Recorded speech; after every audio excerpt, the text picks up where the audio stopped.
RFI. Este ora 10 și 18 minute la RFI. Bună dimineața și bine v-am găsit la microfon, Mihaela Dedeoglu. Suntem împreună până la ora 13. Ne așteaptă o zi relativ agreabilă, cu cer mai mult noros la București și maxime care vor urca până spre 9 grade Celsius. La RFI, puțin după ora 11, o vom primi pe scriitoarea Ioana Nicolae pentru lansarea celei mai recente cărți pentru copii, Ferbonia, iar de la ora 12, directoarea Centrului Național al Dansului din București, Vava Ștefănescu, va veni să ne vorbească despre un spectacol care se anunță deja controversat, More Than Naked, o creație a coreografei Doris Ulrich, spectacol care va fi prezentat pe scena Teatrului Național din București vineri seara. Însă, ca surpriză a dimineții, unul dintre cei mai iubiți și așteptați autori francezi se află în România. Eric Emmanuel Schmitt, bonjour. Bonjour. Merci de votre visite si matinale. Vous qui avez l'habitude de voyager tellement, vous vous trouvez pour la première fois en Roumanie? C'est la deuxième fois en fait. J'étais venu il y a 15 ans pour voir certaines de mes pièces parce que j'étais très curieux de voir comment était le théâtre roumain, parce que je sais que vous êtes un pays qui adorait le théâtre, et parfois nous on reçoit en France certains de vos grands metteurs en scène. Donc j'étais venu voir comment les Roumains, acteurs, comédiens, metteurs en scène me jouaient, et j'avais fait un petit voyage jusque dans les Carpates. Alors, dramaturge, romancier, réalisateur de films, directeur de théâtre, scénariste, et depuis peu également scénariste de bande dessinée, avec Poussin Premier. Oui. Il faut dire que vivre à Bruxelles, être naturalisé belge et ne pas écrire au moins une bande dessinée. Mais voilà. Ça serait quand même dommage. La bande dessinée, c'est un art franco-belge. Et moi qui suis franco-belge, puisque j'ai les deux nationalités, il fallait que j'y passe. Non, en fait, c'est parce que j'avais inventé un petit personnage dont je me servais comme ça dans la vie quotidienne et auprès des enfants depuis plus de 20 ans. Je racontais l'histoire d'un petit poussin philosophe, c'est-à-dire qui se pose des grandes questions. D'où est-ce que je viens? Est-ce que je sors d'un œuf? D'où sort l'œuf? Du cul de la poule? J'ai pas envie de sortir du cul d'une poule. Enfin, je racontais plein d'histoires comme ça de ce petit poussin, et puis qui pose des bonnes questions, mais trouve toujours les mauvaises réponses. Et mes proches me disaient toujours, mais écris-les ces histoires. Je disais non, parce que c'est pas de la littérature. Et un jour, j'ai compris qu'en fait, c'était un scénario de bande dessinée. Et donc, j'ai trouvé un dessinateur absolument formidable, qui est Jean-Ry, qui est le dessinateur du Petit Spirou. Et puis, c'est lui qui avait relancé le Grand Spirou aussi après la mort de Franquin. Il a ce trait très caractéristique de l'école de Charleroi, c'est-à-dire ce trait expressif à la Franquin, à la Gottlieb. Et ensemble, donc, on vient de faire 2 albums de ce petit poussin philosophe. Ce petit poussin philosophe qui est minuscule mais mégalo, naïf mais plein de certitudes, premier degré mais terriblement drôle et surtout incroyablement attachant. Donc il est déjà arrivé au 2e tome. Oui. En fait, on aurait pu aller plus vite, mais mon dessinateur Jean-Ry est un peu cyclotimique. Oui, donc, il n'a pas votre rythme, en fait. Non, voilà. Mais c'est ça, travailler à 2. Et je l'aime beaucoup. Et maintenant, j'accepte son rythme. Mais voilà, c'est vrai que moi, vous me dites, il faut demain le nouveau scénario de Poussin. Je vais passer la nuit et j'arriverai le lendemain avec le scénario. Parce qu'en fait, tout existe déjà dans ma tête. Depuis toujours, Eric Emmanuel Schmitt? Non, pas depuis toujours. Il y a une bascule qui s'est faite vers l'âge de 29-30 ans, où je suis enfin devenu capable de faire ce que je rêvais de faire depuis toujours. C'est très curieux, hein. J'ai toujours écrit. Dès que j'ai su écrire, j'ai écrit des histoires. Tout le monde avait compris que j'étais un écrivain, sauf moi. Tout le monde m'avait diagnostiqué, mes parents, mes professeurs, mes amis, tout le monde.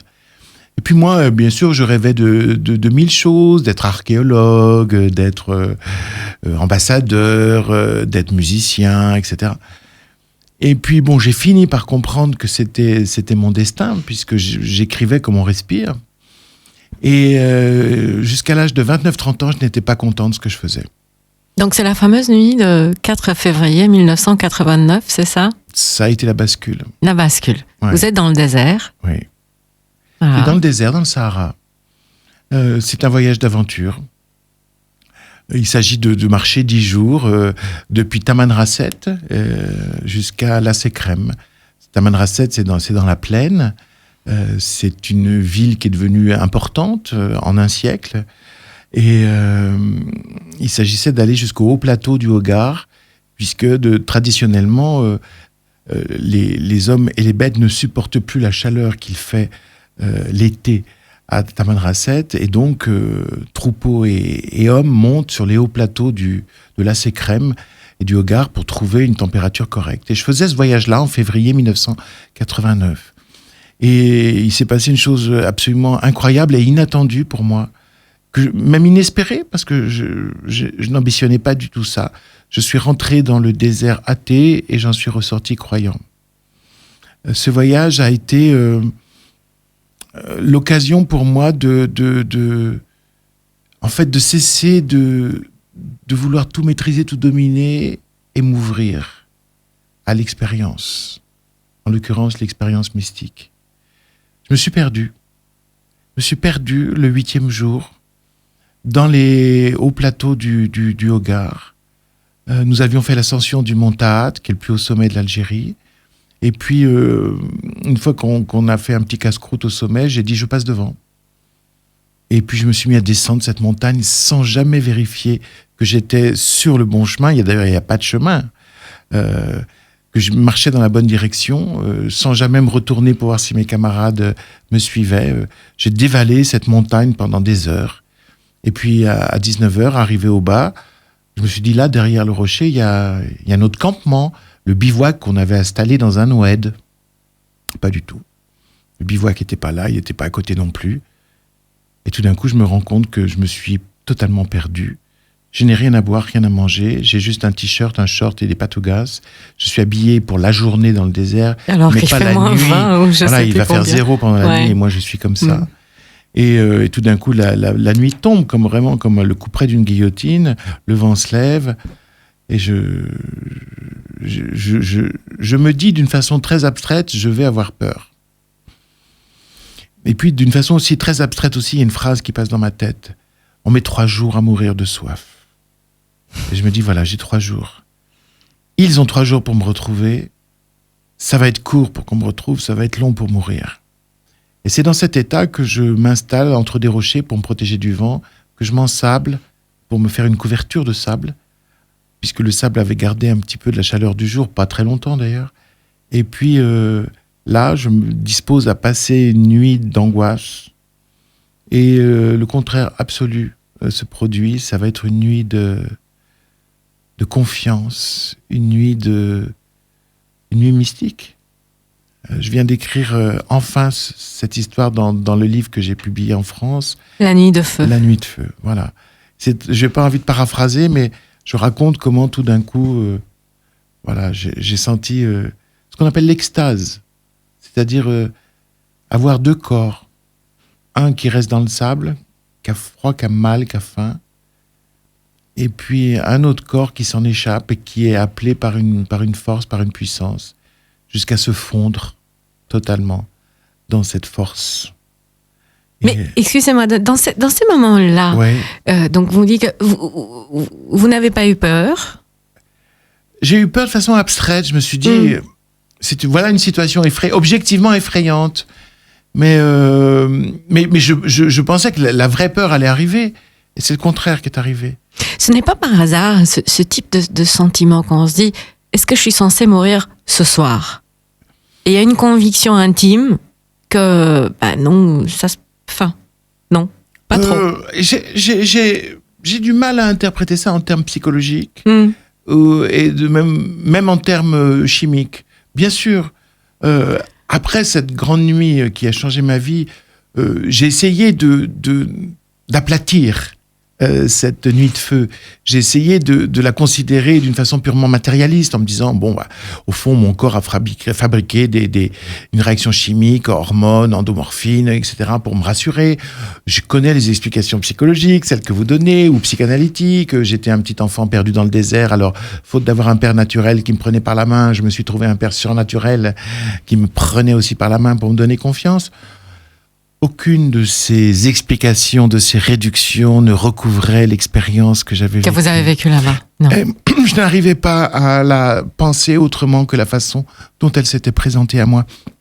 Alors vous savez, en plus, quand on veut réduire une expérience comme ça, c'est par conformisme, c'est par paresse intellectuelle, parce qu'une révélation, c'est une révolution. Il faut accepter de se dire, tiens, tout ce que j'ai pensé avant, il faut que je le mette à bas, il faut que je reconstruise tout. Je pense que beaucoup de gens, en fait, vivent des moments dans la vie, des moments extraordinaires. C'est-à-dire, les gens vivent, tout d'un coup, ils ont le sentiment d'une présence, où ils ont le sentiment d'une harmonie totale qui leur fond dessus, où ils ont le sentiment d'être à leur place, juste là, comme jamais, où ils perçoivent enfin le sens des choses. Je pense que beaucoup d'entre nous avons comme ça des éclairs de lumière, mais que la plupart d'entre nous mettons ça dans une poche à la périphérie de nos vies en disant non, parce qu'il faudrait tout reconstruire à partir de là. Moi, c'était tellement énorme cette nuit dans le désert. C'était tellement une rencontre, une expérience mystique que j'ai pas pu le mettre dans ma poche, même par paresse intellectuelle ou conformisme. J'ai été obligé de tout reconsidérer.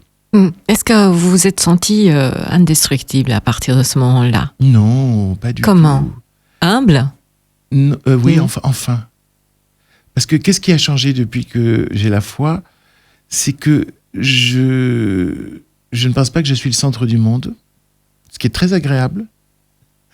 Par exemple, la mort. Avant, je pensais, comme beaucoup de gens, que la pire chose qui pouvait arriver au monde, c'était ma disparition. Voilà. Et ça me faisait suer d'angoisse.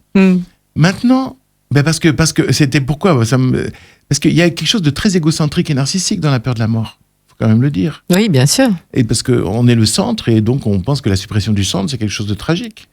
Maintenant, je suis plus le centre. Donc ce n'est plus tragique. Et puis, qu'est-ce qui change? Le rapport à l'inconnu. Parce que croire, ce n'est pas savoir. La foi n'est pas un mode de connaissance. C'est une façon d'habiter l'ignorance. Donc je ne sais rien de plus de la mort qu'avant. Mais j'ai confiance. Ça sera forcément une bonne surprise. Donc, tout a changé dans cette nuit-là, à partir de cette nuit-là. Tout a changé, c'est-à-dire que vous évoquiez l'humilité, oui. Avant, quand je ne comprenais pas, je me disais, il n'y a rien à comprendre. Le monde est absurde. C'est toute la philosophie du XXe siècle. Oui. C'est Heidegger, c'est Sartre, c'est Camus, etc. Voilà, c'est-à-dire que j'accusais le monde des limites de mon esprit. Aujourd'hui, quand je ne comprends pas, je me dis, c'est moi qui n'arrive pas à percevoir le sens. C'est-à-dire que je suis passé d'une philosophie de l'absurde à une philosophie du mystère. Avant, je vivais dans l'absurde, c'est-à-dire dans l'absence de sens. J'étais une conscience au milieu du monde, d'un monde. J'étais étranger au milieu du monde, comme dit Camus. Et aujourd'hui, je suis plus étranger au milieu du monde. Je fais partie de ce monde. Le monde vibre de sens. Moi aussi, je vibre de sens. Quand je dis moi, c'est l'être humain. C'est pas moi, Éric Emmanuel Schmitt. C'est l'être humain. Et tout a changé. Et donc, oui, est arrivée l'humilité. Je dirais même une double humilité. L'humilité de la foi et l'humilité de la raison. L'humilité de la foi, parce que croire, ce n'est pas savoir. On ne sait rien de plus quand on croit. C'est simplement une façon d'habiter le mystère. Et l'humilité de la raison, parce que, je veux dire, ma raison reconnaît ses limites. Il y a des moments où je me rends compte que je ne peux pas savoir. Je ne suis pas dans l'ambition de tout savoir. Donc, oui, cette expérience a fait de moi l'homme que je suis. Et accessoirement, puisque c'était la question, l'écrivain que je suis. Donc cette nuit-là vous a donné du courage à tout changer. Oui. Et entre autres, le fait que même pas, une année plus tard, vous commencez à avoir un succès fou. Oui. C'est la reconnaissance. C'est vraiment, excusez-moi, mais c'est comme si Dieu s'est arrêté sur vous. Il vous a mis la main sur l'épaule et il vous a regardé. Allez, vas-y, va conquérir le monde. Et c'est ce qui s'est passé. Oui, parce que j'étais un nouveau-né adulte. Parce que j'avais 30 ans et donc je n'avais jamais cessé de travailler puisque j'avais fait de grandes études, j'enseignais. Vous étiez professeur à l'époque, professeur de philosophie au Saint-Cyr. À l'université de Savoie. Ça, c'était mon service militaire. Le service militaire, pardon. Oui, l'université de Savoie. J'ai fait mon service militaire. D'abord, j'ai voulu le faire. Je précise parce qu'il y a très peu d'intellectuels qui veulent faire leur service militaire. Ils essayent tous d'y échapper. Bon, maintenant, c'est plus obligatoire. Voilà. Moi, pas du tout. Je me disais, si jamais mon pays est envahi par des nazis ou l'équivalent, je veux pouvoir me battre et me défendre. Et j'ai d'ailleurs découvert que j'étais très bon en tir. Ce qui était tout à fait inattendu. Parce que je suis une personne les plus pacifiques qui soit, mais bon, voilà. Et donc j'avais fait mon service militaire, j'étais professeur de philo, j'étais déjà agrégé de philosophie, et donc j'étais professeur à l'école militaire de Saint-Cyr. C'est-à-dire que mon premier cours de philosophie, je l'ai fait en costume de sous-officier devant des élèves habillés en soldats. C'est quand même assez extraordinaire de faire Socrate en képi. Et alors ensuite, j'ai enseigné la philosophie à l'université de Savoie. Donc vous étiez professeur. Oui, professeur de philosophie. Mais vous écrivez tout le temps. C'était du théâtre à l'époque ou déjà oui, il y avait du théâtre. Surtout du théâtre. Il y avait de la prose aussi. Oui. En fait, je cherchais l'écrivain que j'étais. Je l'avais pas trouvé. En plus, vous savez, j'avais le problème des gens doués. C'est-à-dire que je pouvais imiter n'importe qui. Toujours aujourd'hui, pour les anniversaires des amis, etc., je fais un faux texte de Chateaubriand, de Proust, de Céline ou de Camus.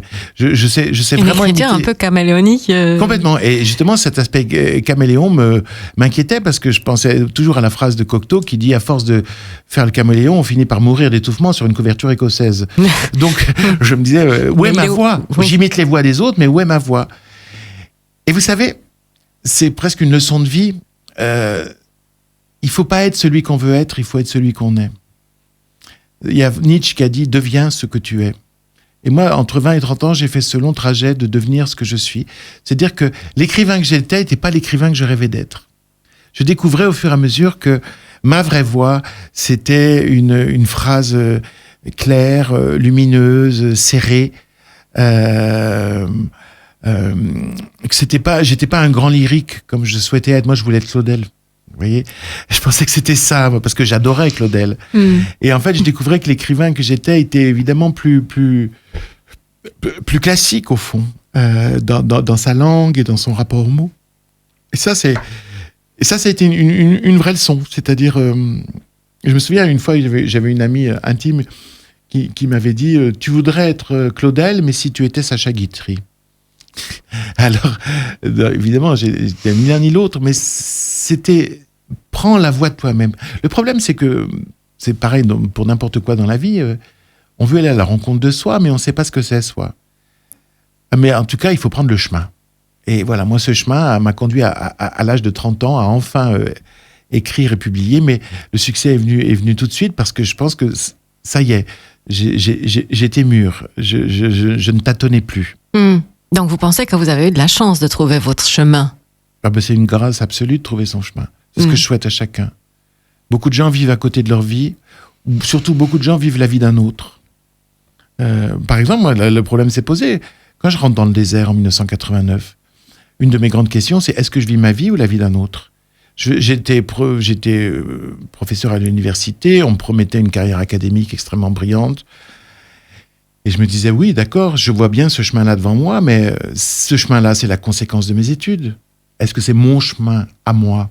Donc vous êtes allé chercher quelque chose expressément dans ce désert. Dans le désert, j'étais rentré comme j'étais à l'époque, c'est-à-dire très auto-centré, en me disant que j'allais réfléchir sur moi-même.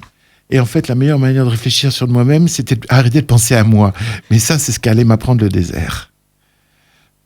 C'est joli, en tout cas. Et ça vous a fait ce que vous êtes aujourd'hui,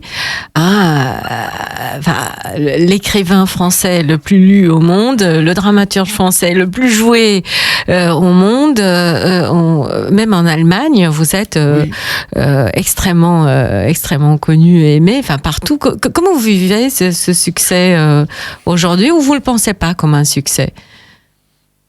Je m'en réjouis et j'en sens la fragilité constante. Parce que je suis l'auteur de mes livres, je ne suis pas l'auteur de mes succès. C'est le public qui fait le succès à un livre ou qui fait le succès à une pièce.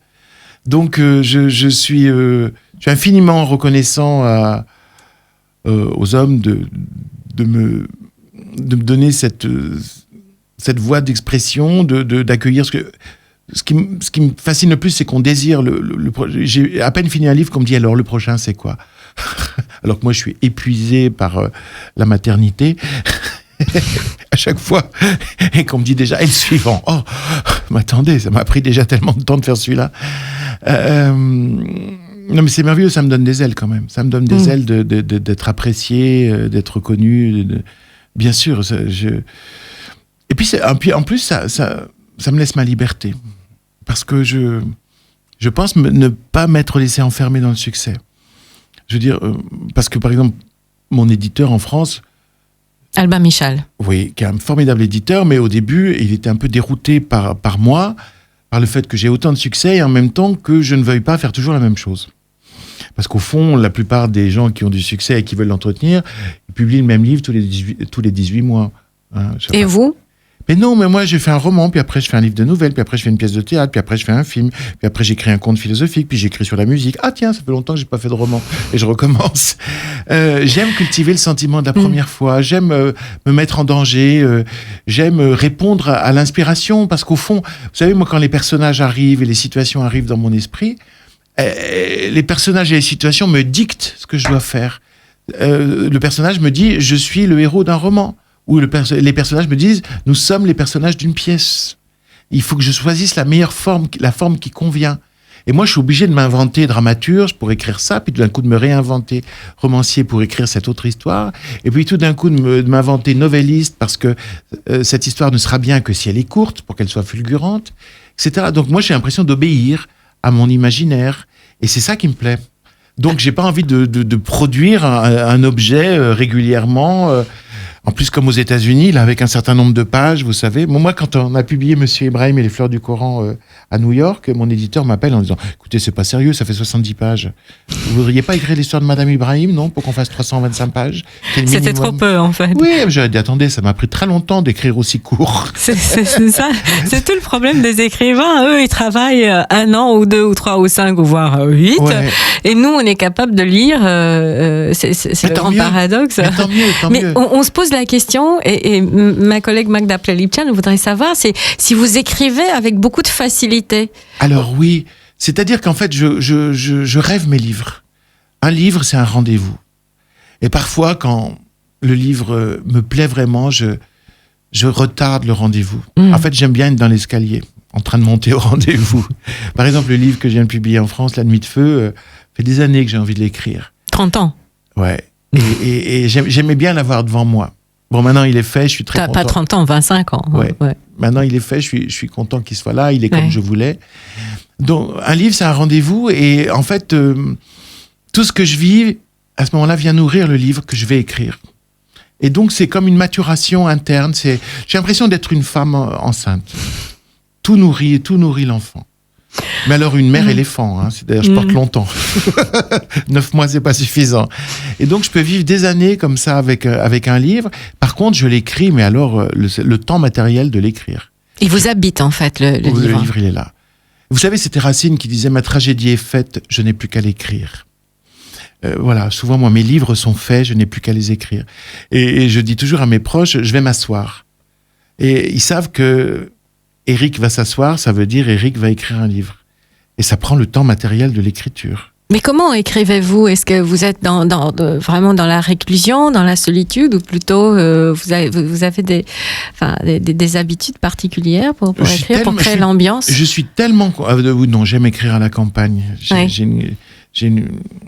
J'ai une ferme château du XVIIe siècle. En France ou en Belgique ? En Belgique, dans le Hainaut, et que j'ai restauré, avec une tour qui date du XIe siècle, des remparts autour du château qui sont du XIe siècle. J'ai cet endroit fabuleux que j'aime, où j'ai des sources dans mes caves, j'ai des très beaux tilleuls. J'espère qu'il y a du vin aussi dans vos caves. De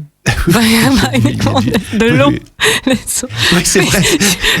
En fait, cette cave me ressemble parce que je bois plus d'eau que de vin. Quand même. Et du thé. Et du thé, oui. Vous êtes un amoureux du thé. Oui. Mais, oui, pardon. Donc vous avez cette belle demeure. J'aime écrire à part à la campagne. Mais vous savez, je suis tellement concentré quand j'écris que je peux répondre au téléphone, ça ne me déconcentre pas. C'est-à-dire que, en fait, je fais semblant de vivre. J'habite complètement dans le roman que j'écris, ou j'habite dans la pièce que j'écris. Et donc, je peux répondre au téléphone, je peux dire oui, il faudrait aller acheter ceci, ou il faudrait aller acheter cela. C'est très curieux parce qu'en fait, il y a une partie de moi qui est totalement investie et que rien ne peut déranger.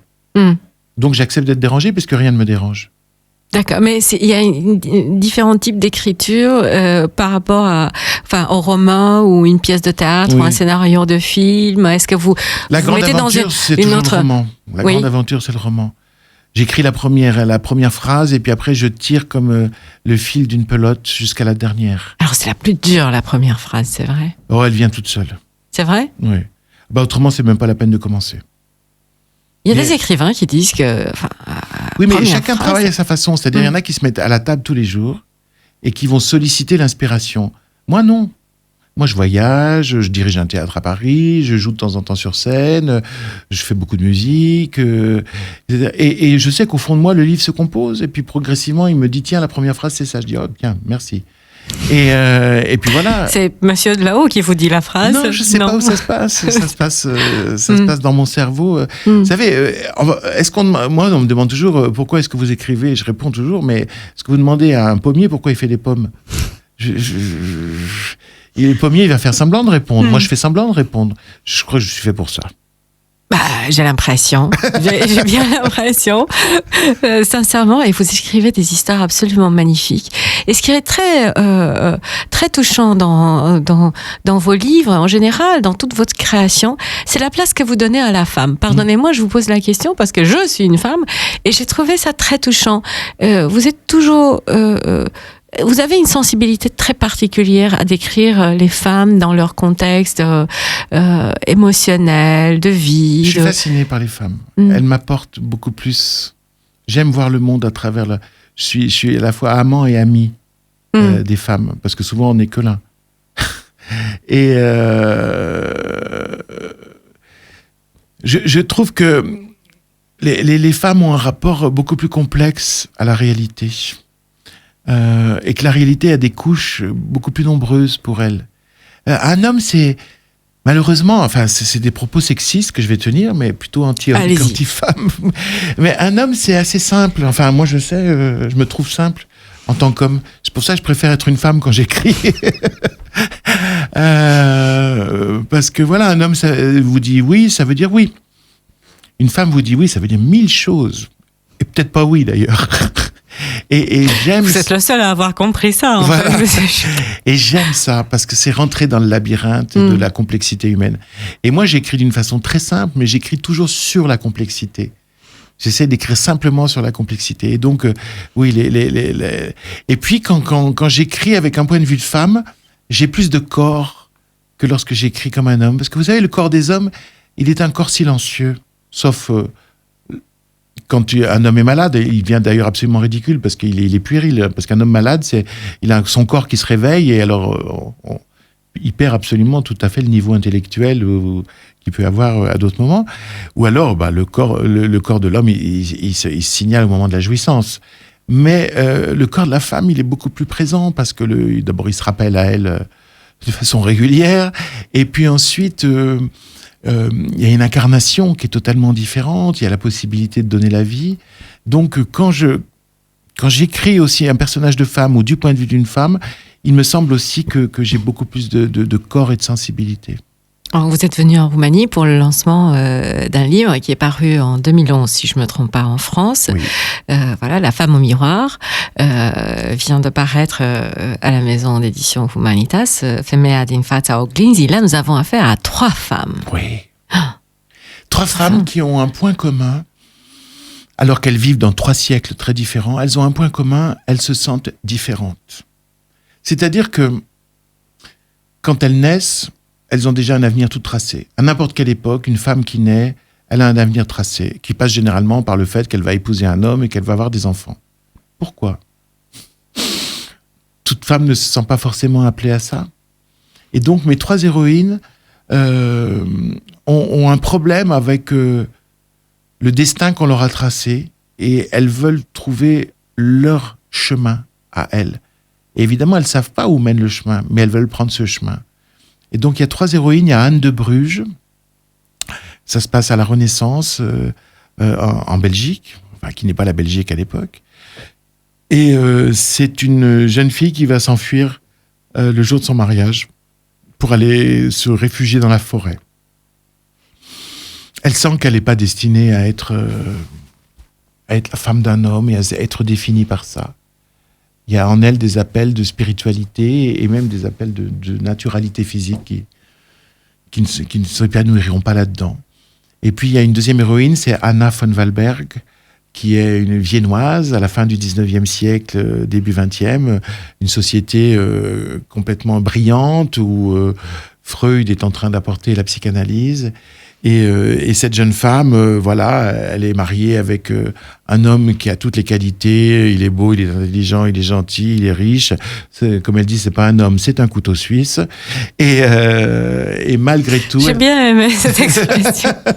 Et malgré tout, avec où est-ce qu'on trouve ce type de... Enfin, pardon, excusez-moi. Où est-ce qu'on trouve les couteaux suisses? Je sais pas. Oui, donc, pardon. C'est bien, on pourrait créer un club de rencontre qui s'appellerait Couteau Suisse. Et malgré la perfection absolue de cet homme, elle ne trouve pas sa place ni comme épouse, ni comme mère, puisqu'elle n'arrive pas à avoir des enfants. Et puis voilà, il y a une troisième héroïne qui est Annie, qui est une actrice d'Hollywood aujourd'hui, et voilà, dont le corps est connu du monde entier, dont le corps est une marchandise, entre guillemets, en tant qu'actrice, et qui elle aussi refuse d'être cet objet. Ça s'appelle La femme au miroir parce que ces 3 femmes, quand elles sont en face du miroir, elles sont malheureuses. Non pas parce qu'elles sont pas belles, je crois qu'elles sont toutes les 3 plutôt belles. Mais parce que dans le miroir, elles voient non pas ce qu'elles sont, mais ce qu'elles ne sont pas. Et ce que les autres voudraient qu'elles soient. Quand elles regardent le miroir, elles sentent qu'elles ne sont pas conformes à ce qu'on attend d'une femme, à ce que le siècle attend de cette femme. Et donc, c'est pas un moment d'intimité, le moment où elles se regardent au miroir, c'est un moment d'aliénation. Et donc, elles vont vouloir briser les miroirs, c'est-à-dire inventer leur destin. Est-ce que vous apprenez quelque chose sur vous-même à la suite de l'écriture de... Toujours. Quoi? J'écris pas pour dire ce que je pense, j'écris pour découvrir ce que je pense. À chaque fois, c'est une aventure. Quand j'ai écrit l'Évangile selon Pilate, c'était...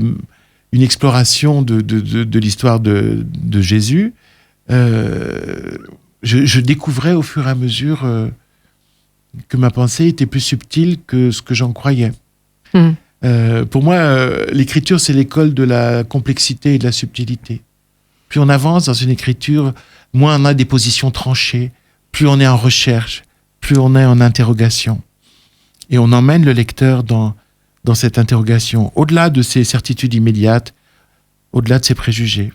Je pense que l'écriture, surtout l'écriture romanesque, a le pouvoir de bouger les frontières intérieures de celui qui lit, mais aussi de celui qui écrit. De celui qui lit, ça on le sait. Mais de celui qui écrit aussi. Oui. Ah oui. Moi, dans la vie, si vous me posez certaines questions, je vais vous répondre d'une façon comme ça, claire et entre guillemets définitive. Je vais prendre la plume. C'est une autre clarté qui arrivera, beaucoup plus subtile, et je ne serai pas définitif. Je serai interrogatif. Donc vous vous posez, entre le moment où on vous pose la question et le moment où vous décidez de répondre par écrit, il se passe tout un processus de réflexion. Oui, parce que la page est un espace en fait spirituel et intellectuel, où c'est comme s'il y avait une 5e saison. Il y a 4 saisons qui succèdent, on les connaît, printemps, automne, été, hiver. Et là, ce serait une 5e saison hors du temps, qui est comme une saison philosophique où tout d'un coup on réfléchit à ce qu'est la condition humaine, on revient sur des certitudes initiales qu'on a, on interroge. Mais vous avez des certitudes dans la vie? Non, j'ai des certitudes subjectives, c'est-à-dire comme ce que je vous disais, une confiance dans la vie, une foi, en l'occurrence en Dieu, mais je sais que cette certitude n'est pas quelque chose, c'est pas comme 2 et 2 font 4. C'est pas un savoir, c'est une façon d'habiter l'ignorance et une façon d'habiter le mystère. Mais dès que je m'aperçois à une certitude, j'aime bien l'interroger, la remettre en question. Vous savez, pourquoi est-ce qu'il faut être tolérant ? Il ne faut pas être tolérant pour être tolérant. Il faut être tolérant parce qu'aucun de nous ne sait certaines choses. Par exemple, est-ce que Dieu existe ? Moi, si vous me demandez est-ce que Dieu existe, je vous dis je ne sais pas, mais je crois que oui. Si vous posez la même question à mon ami le philosophe André Comte-Sponville, il va vous répondre je ne sais pas, mais je crois que non. Et puis il y a un autre vous dira je ne sais pas et je m'en fous. Mais on peut tous les trois être amis. On peut être amis, pourquoi ? Parce que on est frères en ignorance. On ne sait pas. Et c'est au nom de l'ignorance qu'on doit être tolérant. Il faut accepter la façon dont chacun va habiter l'ignorance, donc dont chacun va vivre le mystère. Donc, il faut voir ce qu'on a en commun, ce qui nous lie, et à partir de là, au nom de ce que nous avons en commun et ce qui nous lie, accepter les différences. En tout cas, ça ouvre des portes pour l'humanité. Éric Emmanuel Schmitt, pour les 3-4 dernières minutes de notre entretien, j'aimerais vous demander comment vous regardez le monde d'aujourd'hui. Quelles sont en fait les grandes questions du monde dans lequel nous vivons aujourd'hui qui vous concernent ? Bien sûr, entre le COP21 et les problèmes d'autres problèmes. Bien sûr, la question écologique me préoccupe, mais en ce moment, ce qui me préoccupe le plus, c'est d'essayer de comprendre comment on peut se déshumaniser au point d'arriver quelque part avec des kalachnikovs et de tirer sur les gens, froidement. Et ensuite de tirer sur sa ceinture pour se faire exploser. Comment est-ce qu'on peut se mettre au-dessus de l'humanité, comme ça ? Comment est-ce qu'on devient un fanatique ? Comment est-ce qu'on devient un barbare ? Alors, c'est un sujet que moi j'avais déjà abordé dans mon roman consacré à Hitler, La part de l'autre, où vraiment j'essayais de comprendre de l'intérieur comment un jeune homme de 17 ans qui a perdu sa mère, qui avait un cancer du sein, un jeune homme de 17 ans qui adore l'art, qui va tout le temps à l'opéra, qui veut devenir peintre, ce qu'était Adolf Hitler à 17 ans, un jeune homme de 17 ans qui n'est pas antisémite, comment est-ce que un jeune homme comme ça, assez banal au fond, qui a des problèmes avec les filles, comment ce jeune homme devient le monstre qu'on connaît et qui est au fond responsable de 52 millions de morts, puisque la Seconde Guerre mondiale. Et puis d'un génocide, de plusieurs même génocides. Bref. Je m'étais déjà interrogé sur la fabrication du monstre à l'intérieur de nous. Parce qu'attention, les monstres, c'est pas les autres que nous, c'est nous aussi. Nous aussi. Comment ça ? En écrivant mon livre sur Hitler, La part de l'autre, je découvrais que je peux devenir un monstre si j'emprunte le chemin qui fabrique le monstre, qui fabrique le barbare. Par exemple, au lieu d'analyser la complexité des causes, désigner un bouc émissaire. Vous savez, spontanément, on a tous commencé dans la vie comme ça. On se cogne contre une chaise. Qu'est-ce qu'on fait quand on est gamin ? On donne un coup de pied à la chaise en disant « méchante la chaise ». On trouve un bouc émissaire. Vous voyez ? Après, qu'est-ce que c'est un barbare ? C'est quelqu'un qui pense qu'il a toujours raison. On est tous un peu disposés quand même à aller dans ce sens. C'est quelqu'un qui pense qu'il n'est pas un salaud, que ce sont les autres qui se comportent comme des salauds. On a tous l'inclination à devenir un barbare. Ça dépend de nous qu'on ne devienne pas un barbare. En fait, le monstre, il est à l'intérieur de nous, pas à l'extérieur de nous. On ne se débarrasse pas d'Hitler en disant « non, il n'est pas comme nous ». Et c'est un Allemand, disent les Autrichiens, c'est un Autrichien, disent les Allemands, c'est un Allemand, disent les Français. Non, il n'est pas autre, c'est pas un fou. C'est un de nos possibles, à chacun de nous. De même que le fanatique, aujourd'hui, qui va tirer sur les autres et qui va activer sa ceinture d'explosifs, c'est un de nos possibles. Ça ne se passe pas hors de l'humanité, ça se passe dans l'humanité. Donc, pour moi, c'est très très important de comprendre comment arrive la dérive intérieure qui fabrique le monstre. Et par exemple, dans le cas des jeunes gens là en ce moment qui se livrent au terrorisme et qui rentrent dans les armées de Daesh, on voit vraiment que c'est un problème à la loi. C'est des gens qui n'arrivent pas à intégrer la loi. Ils sont généralement des petits délinquants dès l'âge de 13, 14, 15 ans. Ça veut dire qu'ils n'intègrent pas la loi. Et puis après, dans les prisons, on leur donne un moyen de passer au-dessus de la loi en se mettant au service d'une grande cause. Alors, le rapport à la loi, qui est-ce qu'il donne ? C'est le père. Et si on regarde bien dans toutes ces familles, il y a un père déficient. La mère est là, avec l'amour inconditionnel. Elles sont d'ailleurs prêtes encore à pardonner leurs enfants, même quand ils sont devenus des monstres. Mais le père n'a pas fait son rôle, qui est de faire intérioriser la loi. Le père, à l'intérieur du foyer, c'est celui qui explique qu'à l'extérieur du foyer, il y a d'autres lois que la loi du cœur. Il y a la loi de la cité. C'est Créon en face d'Antigone. Et il y a une grosse déficience du père dans nos sociétés, et particulièrement dans des populations venues s'installer à 1 ou 2 générations. Donc voilà les sujets qui me préoccupent. Parce que après, ça doit se transformer en pensée positive. Comment faire en sorte que ça n'arrive plus? L'histoire continue. Un de nos possibles. L'histoire commence. L'histoire continue. Il faut trouver la. Voilà. J'étais vraiment prise par votre. Par votre voix et par votre histoire. Merci, Eric Emanuel Schmidt. În această seară, la ora 11:30, marea întâlnire a lui Eric Emanuel Schmidt la Ateneul Român, în dialog cu Marina Constantinescu, 2 cărți de citit, Femeia în fața oglinzii, apărută la editura Humanitas, și la librăria Chiralina, cel mai recent roman al lui Eric Emanuel Schmidt, La Nuit de Feu, apărută la Albin Michel. Merci infiniment de votre visite je sais que vous attend une journée très fatigante, mais j'espère que non, ça va. Non, une journée très intense. Très intense. Merci. Très bonne journée, Eric Emanuel Schmidt.